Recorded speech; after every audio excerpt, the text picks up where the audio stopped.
A professora de Direito Internacional Priscila Careparo está conosco. Professora, bem-vinda, boa tarde.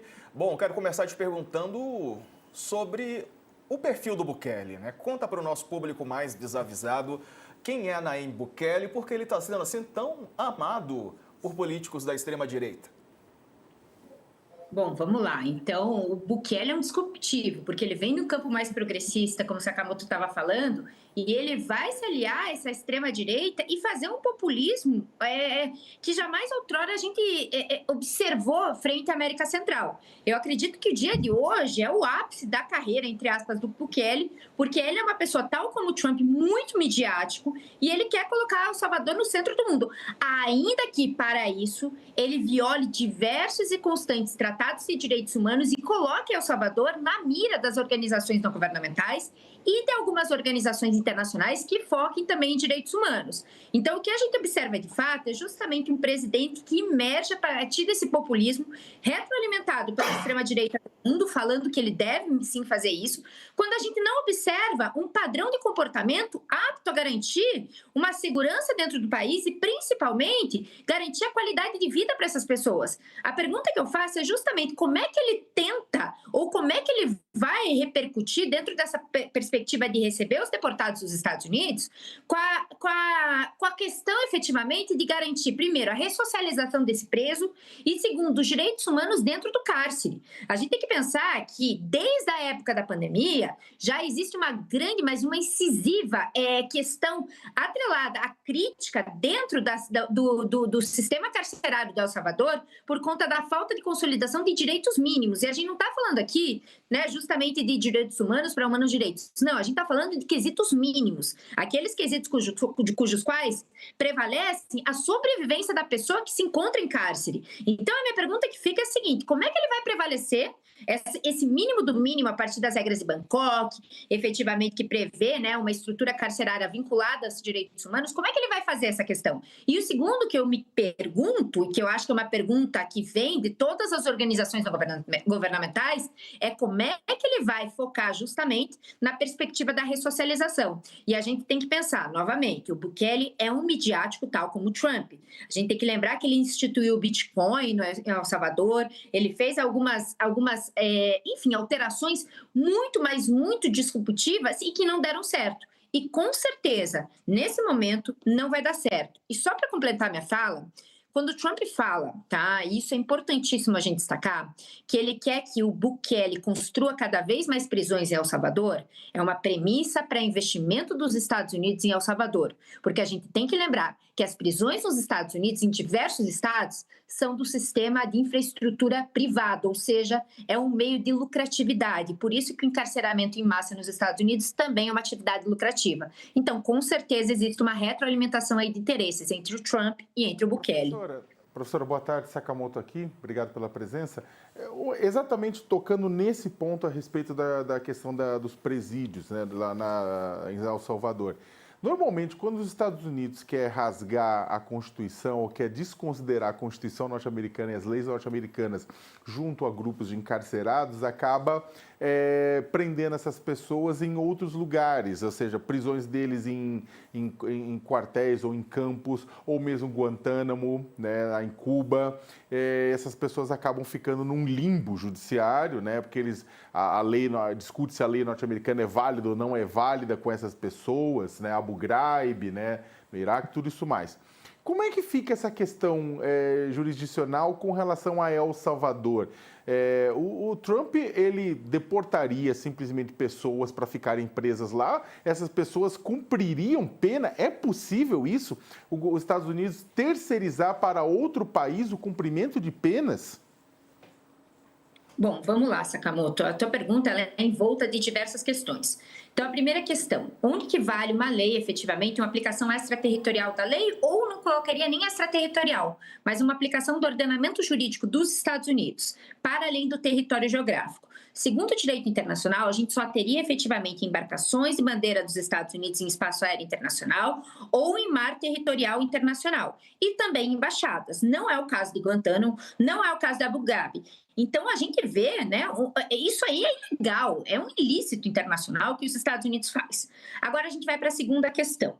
Essa segunda questão, se há a possibilidade deles cumprirem a pena frente efetivamente a El Salvador, não existe uma impossibilidade no direito internacional. Se porventura eles vierem a firmar um tratado, se porventura eles virem, né, a observar justamente a aplicação extraterritorial da pena, não há uma impossibilidade. O que me preocupa aqui são 2 pontos. Primeiro ponto, o devido processo legal dentro dos Estados Unidos, porque pelo que eu entendi, existe um envolto de questionamentos aí frente a essa deportação. Essas pessoas são aquelas cujas quais praticaram crimes, foram condenadas e foi aberto um processo de deportação para El Salvador. Então, são 2 processos distintos. A pergunta que eu faço primeira, houve condenação de fato nesse primeiro processo, nesse processo criminal? Eu não tenho observado, porque existem diversas incongruências frente justamente a esse processo de deportação. E a segunda, ante esse processo de deportação, esse segundo processo, também foi garantido o devido processo legal dessas pessoas? E aí a gente entra numa questão muito mais séria, que é a deportação em massa, que é proibido, que é um ius cogens, é uma lei imperativa para o Estado, também prevista no Estatuto do Refugiado de 1951 e que, paralelamente, a gente aplica aqui, que não pode haver deportação forçada de imigrantes. E o Trump está fazendo isso. A pergunta que eu faço, existe uma individualização dessa deportação? Não existe. Tanto que a gente está vendo que pessoas que sequer foram condenadas criminalmente sendo deportadas por engano. Então, a questão é o seguinte, pode haver o cumprimento de pena em outro estado? Pode. Mas existem diversas incongruências, diversas ilegalidades, ilicitudes que vêm dos Estados Unidos que acabam por prejudicar e principalmente viciar esse cumprimento de pena dentro de El Salvador. E aí a gente entra numa terceira questão, para a gente entender como é complexo esse contexto, que é justamente El Salvador não garante o mínimo atrelado a essa condição do cárcere para que se tenha esse recebimento dessa população carcerária.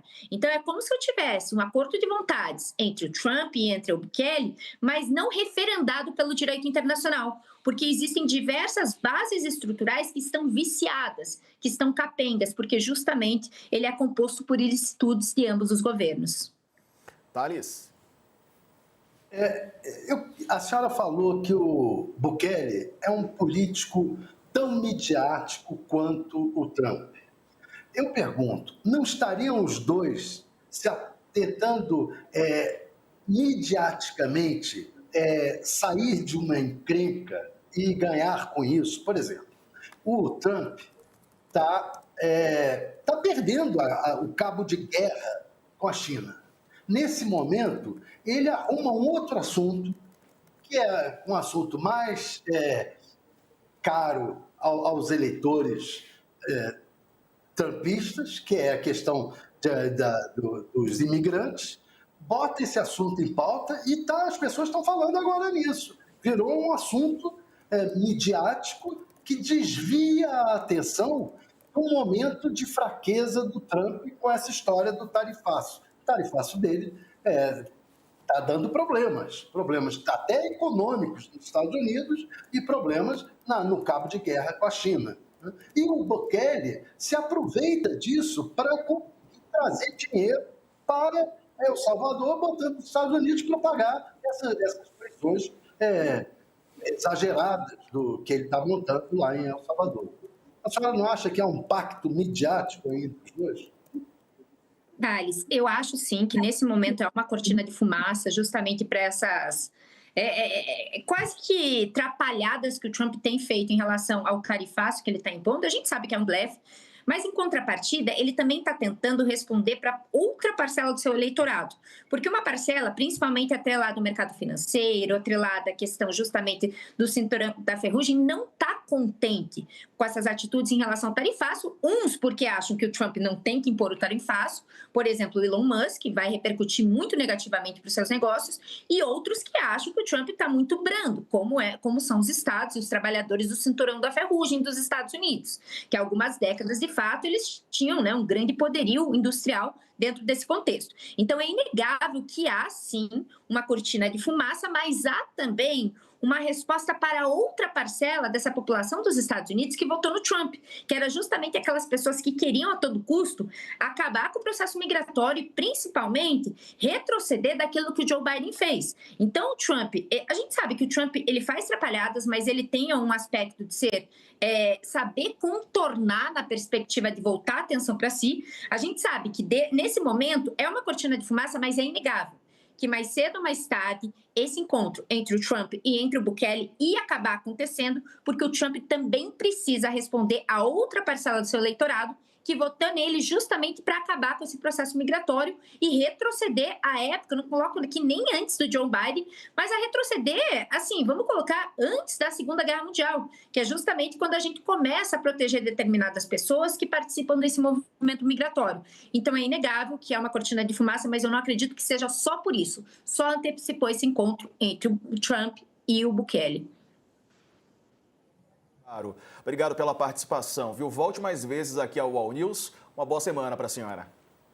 Obrigada, igualmente para vocês. Valeu.